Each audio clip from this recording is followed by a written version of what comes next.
মা জানো তো আমি কলেজে ছিলাম পড়তে, কিন্তু এখানে যা সমাজ বা এখানকার যা ব্যবহার আমি শান্তভাবে পড়াশোনা করতে পারছি না।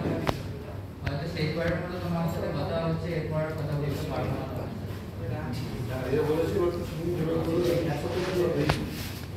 কি বলছিস তুই? ওটা কি হয়ে গেল? আমি এক সপ্তাহের মধ্যে সবকিছু ঠিক করে দেবো, তুই এসব কি উল্টো পাল্টা কেন বলছিস? না গো মা, ব্যাপারটা হচ্ছে যে এখানকার ব্যবস্থা এবং এখানকার ব্যবহার সম্পূর্ণভাবে আলাদা। আমি মানসিকভাবে পেরে উঠতে পারছি না। ঠিক আছে, এখানে এক সপ্তাহের মধ্যে আসছে। ঠিক আছে, ডান।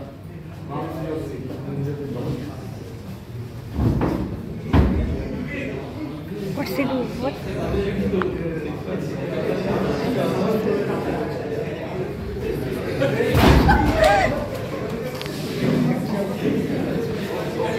Here, this is the third scene where the candidate উপর থেকে ঝাঁপিয়ে সুইসাইড করে ফেলেছে। এবার এর নেক্সট কোর্স অফ অ্যাকশন যেটা আছে সেটা হচ্ছে ছেলেটার মা গিয়ে সোজা এফআইআর করেছে লোকাল পুলিশ স্টেশনে।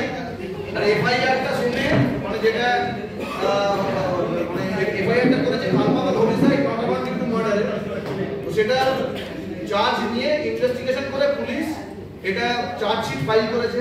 সেই চার্জ নিয়ে এবার কোর্টের সিন আসছে। কোর্টের সিনে একে অভিযুক্ত হিসেবে যে ছেলেটা দাদাগিরি করেছে আর কি তাকে কোর্টে প্রডিউস করা হয়েছে, আর সাক্ষী হিসেবে তার মাকে নিয়ে আসা হয়েছে এবং জজ সাহেব সামনে বসছে আর সেই সেট আছে।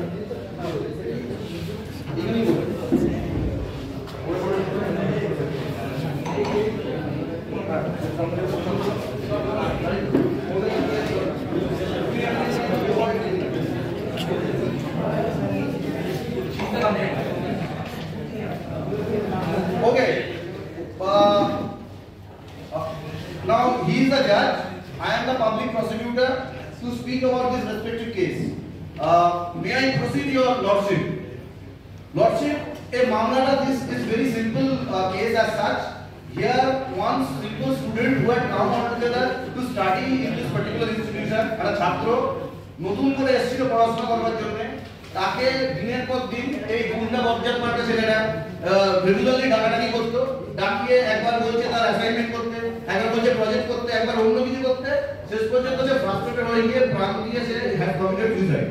তো সেখানে এটা প্রমাণ করবার আগে ছোট্ট করে একটু তার মায়ের কাছে যাবো বলবার জন্য আর কি, যে আপনি একটু কোর্টের সামনে একটু বলে দেখান যে মানে ছেলেকে আপনি ভর্তি করবার পরে তার এক দুবার সে যখন ফোন করেছিল এই ইনস্টিটিউশন থেকে, ফোনের মধ্যে সে কি বলেছিল আপনি জজ সাহেবকে সামনে থেকে বলুন। স্যার, আমি আমার ছেলেকে কলেজে ভর্তি করেছিলাম পড়াশোনা করবার জন্য, আর 2 মাসের মধ্যে এই হাল হলো আমার। আমি আমার ছেলেকে হারিয়ে ফেললাম। আপনার ছেলে আপনাকে কি বলতো? ফোনের মধ্যে কি বলেছিল? আমার ছেলে আমাকে ফোন করে একদিন রাত্রে, সে বলে যে মা আমি আর পারছি না, এখানে পরিবেশ খুবই প্রতিকূল, আমি পারছি না, আমি জীবন ত্যাগ করতে চাই। তখন আমি তাকে বলি যে তুই এইসব কি বলছিস বাবু, আমি তো আছি, আমি সব ঠিক করে দেবো 1 সপ্তাহে। তারপরে আমি দিশাহারা হয়ে যাই ছেলের চোখে যে কি হলো আমার ছেলে আর ফোনই তুলছে না আমার। তারপরে এই খবর আসে যে এদের মতো নোংরা লোকেদের জন্য আমি আমার ছেলেকে হারিয়ে ফেললাম। আমার কোল এটা জানেন কি বলছেন, অ্যাসাইনমেন্ট এসব জন্য প্রেসার দিচ্ছিল, প্রচন্ডভাবে প্রেসারাইজ করা হয়েছিল। এইসব স্টেটমেন্ট কি একদম নিশ্চিতভাবে এটা সত্যি।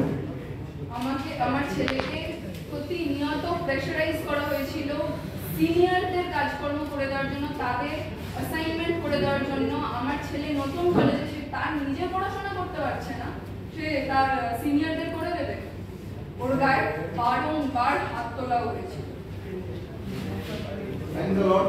জজ স্যার, আপনি বুঝতে পারেন যে কতটা মনটাকে শক্ত করে the mother comes up and addresses before the police at large, before the judge as such, জাজ বা ম্যাজিস্ট্রেটের সামনে কথা বলবার যে উনি শক্তিটুকু আনতে পেরেছেন, যে বিরাট ব্যাপার।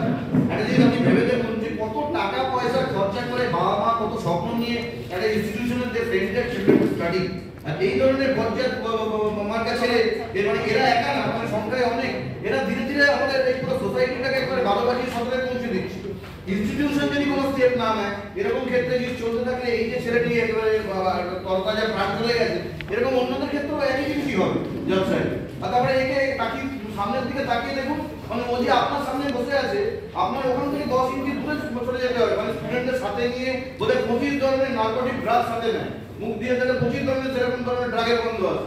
যে অন্য ছেলে পিলে সবকটাকে নিয়ে এমন একটা দল বানিয়েছে যে দলটা লেটে পড়া বাদ দিয়ে আর চাকরি করা দরকার, they only do all those nonsense। তো তার সামনে যে স্টুডেন্টগুলো নতুন যে আসবে, সে মারধরি খাবে, কারণ নেশার সময় ওর নিজের দিকেই ওর কোনো খেয়াল নেই, ও নিজে করে রাখবে, মানে তোমার নিজের আত্মপক্ষে বলবার কিছু জায়গা আছে? দেখে তো মনে হচ্ছে কোনো অবস্থাতে মানে তুমি অনুতপ্ত নয়, মনে কাছে ভালোই হয়েছে দেখে মনে হচ্ছে, খুব আনন্দ পেয়েছে নাকি?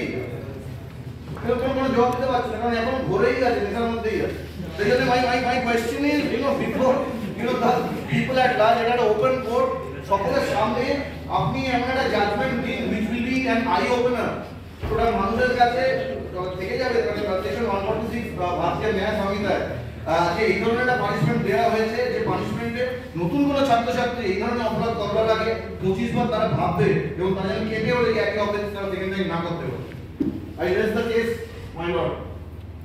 After listening to the statements made by the learned PP and the mother as a witness out here, I would like to give him a sentence for 7 years in prison.